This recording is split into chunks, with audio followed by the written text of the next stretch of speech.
25 minute आपको study करनी है, 5 मिनट का आपको ब्रेक लेना है। मनोवैज्ञानिक भी कहते हैं 6 से 8 घंटे की नींद स्टूडेंट के लिए बहुत जरूरी है। हेलो स्टूडेंट्स, नीट और जेईई मेंस की एग्जामिनेशन डेट आ चुकी है। अब केवल 3 महीने बचे हैं आपके पास। उम्मीद है आप सभी ने अपनी अपनी प्रिपरेशन बहुत अच्छे तरीके से कर ली होगी। आज मैं टाइम मैनेजमेंट और स्टडी मैनेजमेंट से रिलेटेड कुछ टिप्स आप लोगों के साथ शेयर करूंगी, आप लोगों को बताऊंगी, जिससे कि आप इन 3 महीनों को पूरी तरीके से यूटिलाइज कर सकें और अपनी सफलता को प्राप्त कर सकें। तो ज्यादा देर ना करते हुए बढ़ते हैं इन टिप्स की तरफ। तो पहला जो मेरा पॉइंट है वो है categorise your weak and strong area और चैप्टर्स। यानी कि सबसे पहले पेपर लीजिए और उसमें 2 कैटेगरी बनाइए, एक वीक एरिया और दूसरा स्ट्रॉन्ग एरिया। जिसमें अभी आप वीक हैं, जो कि आपको टफ लगता है पढ़ने में या अभी आपको समझ में नहीं आया है, तो उधर उनको लिख लीजिए। जो चैलेंजिंग टॉपिक्स हैं या चैलेंजिंग चैप्टर्स हैं, चाहे वो केमिस्ट्री के हो, फिजिक्स के हो, मैथ्स के हो या बायो के हो, उनको आप वीक में लिख लीजिए, है ना।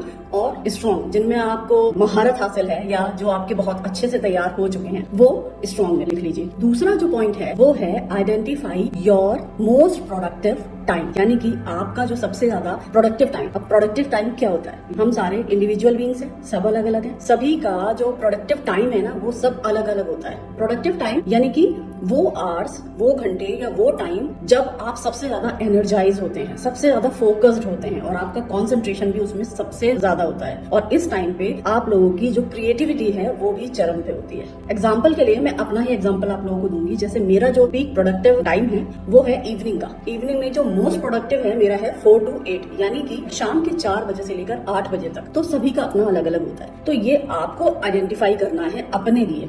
ये आप 2 या 3 दिन आप अपने के ऊपर फोकस कीजिए, अपनी एक्टिविटीज को ऑब्जर्व कीजिए कि आप किस समय बहुत ज्यादा एनर्जाइज फील करते हैं, जिस समय ना आपको सुस्ती आती है और पढ़ाई में भी मन लगता है, बिल्कुल आप हैप्पी रहते हैं, खुश रहते हैं। जब 2 या 3 दिन आप ऐसे ही ऑब्जर्व करेंगे तो आपको पता लग जाएगा आपका प्रोडक्टिव टाइम जो है वो कौन सा है।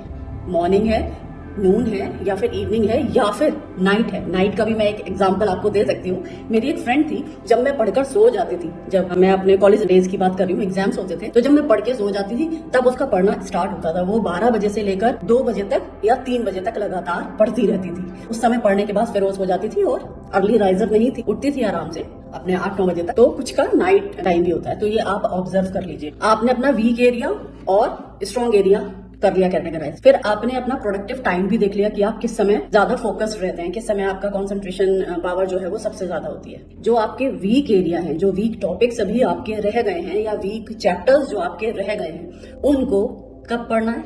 जी हाँ, अपने प्रोडक्टिव आवर्स के अंदर। यानी कि जो आपका मोस्ट प्रोडक्टिव टाइम है, मोस्ट प्रोडक्टिव आवर्स है, उसमें आपको अपने वीक चैप्टर्स या वीक टॉपिक्स को पढ़ना है।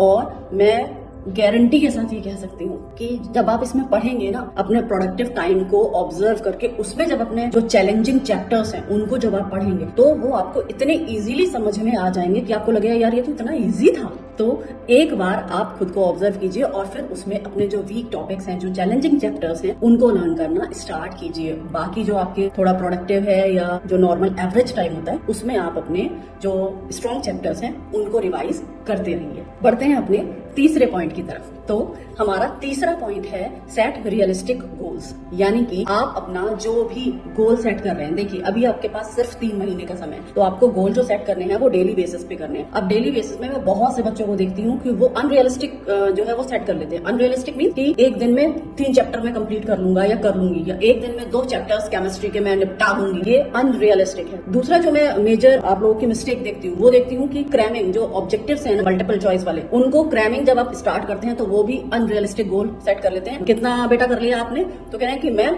एक दिन में मैंने अपना गोल सेट किया है या मैंने अपना टारगेट रखा है, एक दिन में 500 ऑब्जेक्टिव वाले क्रैम कर लूंगा या कर लूंगी। ये अनरियलिस्टिक है। क्यों?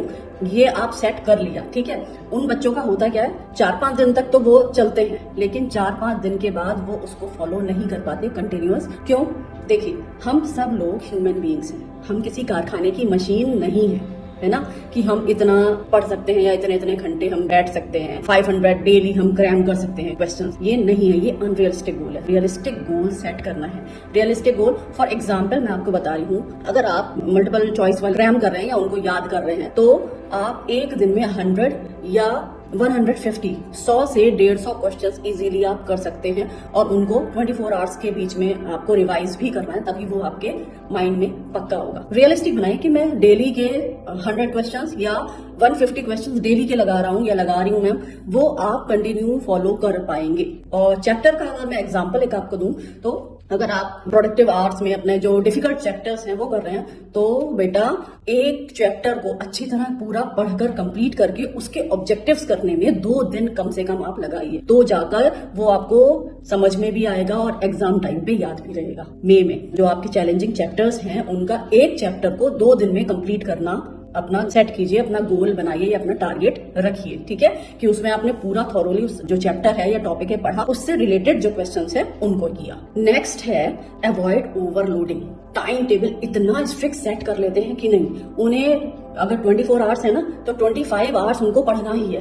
ओवरलोड की अब ये पढ़ना है, अब केमिस्ट्री आ गया, अब ये आ गया, लगातार लंबे घंटे घंटे वो पढ़ते रहते हैं। कोई एक्टिविटी नहीं, ना मुझे किसी दोस्त से मिलना है, ना कोई एक्सरसाइज करनी है, कुछ नहीं। मैंने जो पहले कहा कि हम कारखाने की मशीन नहीं है ना, हम ह्यूमन बीइंग्स हैं, तो हमें खेलने की भी जरूरत है, हंसने की भी जरूरत है और एक्सरसाइज की भी जरूरत है। तो ओवरलोड आपको बिल्कुल नहीं होना है। आप अपना जो भी टाइम टेबल सेट कर रहे हैं उस टाइम टेबल को इस तरीके से सेट कीजिए कि उसमें एक्सरसाइज का टाइम भी रखिए, 30 मिनट्स रखिए। उसमें एक्सरसाइज में आप प्राणायाम भी कर सकते हैं, योगा भी कर सकते हैं, एरोबिक्स भी कर सकते हैं, जुम्बा भी कर सकते हैं, यहाँ तक कि डांस भी कर सकते हैं, लेकिन वो 30 मिनट्स जरूर अपने टाइम टेबल में 24 आवर्स में बनाइए। ये तो हो गई आपकी एक्सरसाइज। सेकेंड नंबर आता है गेम्स का। खेल भी बहुत जरूरी है, तो गेम के लिए भी, चाहे वो इंडोर गेम हो चाहे वो आउटडोर गेम हो, आपको गेम के लिए भी 30 मिनट्स जरूर देने हैं। और तीसरा है हमें किसकी जरूरत है, हंसने की, खेलने की, एक्सरसाइज करने की, व्यायाम की और हंसने की। हंसते किसके साथ है,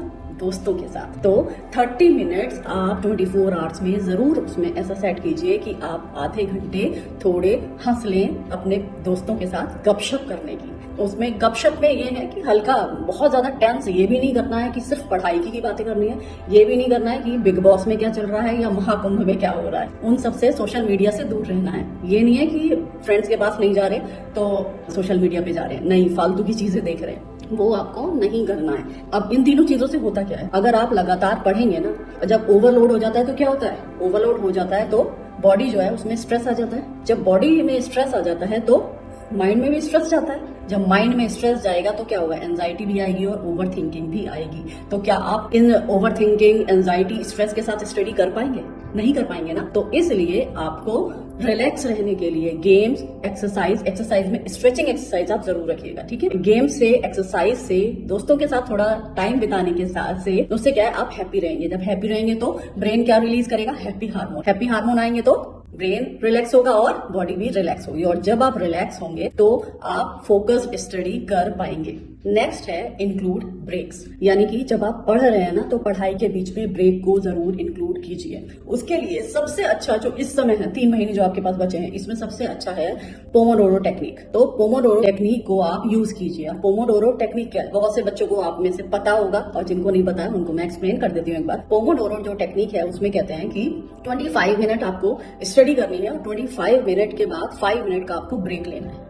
सिर्फ 5 मिनट, 5 मिनट से 1 मिनट भी ज्यादा नहीं, 5 मिनट का ब्रेक लिया, फिर पढ़ने बैठे, फिर 25 मिनट पढ़े और फिर 5 मिनट का ब्रेक लिया। उसमें ये कहा जाता है कि जब आप ऐसे पढ़ेंगे तो आप रिलैक्स होंगे। अब 5 मिनट का जो ब्रेक लिया उसमें क्या करना है, उसमें आप पानी पीजिए, क्योंकि आपको हाइड्रेशन की बहुत जरूरत है। हाइड्रेशन बॉडी के लिए भी और ब्रेन के लिए भी, ठीक है। दूसरा, थोड़ा सा टहलिए। ये नहीं है ब्रेक लिया है तो लेट गए, अब लेटेंगे तो फिर लेटे ही रह जाएंगे, सो जाएंगे, है ना, फिर लेट हो जाएंगे, लेटे तो लेट हो जाएंगे एग्जाम में। इसमें आपको क्या करना है कि या तो आपको वॉक करनी है थोड़ा सा रूम के अंदर ही, या जहां अगर आप घर में रहते हैं, अगर हॉस्टल में हो तो रूम के अंदर, अदरवाइज घर पे हो तो थोड़ा सा बस टहलना है। उस बीच में बिल्कुल भी फोन पे किसी से, दोस्त से या किसी से भी बात नहीं करनी है, मैं यूट्यूब या इंस्टाग्राम या कुछ भी चला लूं, ये सब कुछ नहीं करना है। और जो तीसरा पॉइंट जो मैं कहती हूँ ये बहुत जरूरी है, इस 5 मिनट में जैसे ही आप उठते हैं तो पूरी बॉडी को स्ट्रेच कीजिए। स्ट्रेचिंग सबसे ज्यादा इंपॉर्टेंट है। एक बार को आप टहलना भूल सकते हैं लेकिन स्ट्रेचिंग नहीं भूलनी है। 25 मिनट अलार्म लगा के पढ़िए, 25 मिनट का अलार्म जैसे ही बजेगा एकदम वहां स्टॉप हो जाइए और फिर पानी पीजिए और फिर स्ट्रेच कीजिए पूरी बॉडी को। तो पोमोडोरो टेक्निक इस समय बहुत ज्यादा यूजफुल है आपको फोकस्ड रखने में और आपकी स्टडीज को और अच्छे से प्रिपेयर करने में। अब है हमारा लास्ट पॉइंट, स्लीप वेल। बहुत अच्छे से सोइए। मनोवैज्ञानिक भी कहते हैं 6 से 8 घंटे की नींद स्टूडेंट के लिए बहुत जरूरी है। अब ये बात सुनकर हंसने मत लग जाइएगा, क्योंकि मैं सभी बच्चों को यही रिकमेंड करती हूँ कि 6 से 8 घंटे की नींद आपको जरूर लेनी है। क्योंकि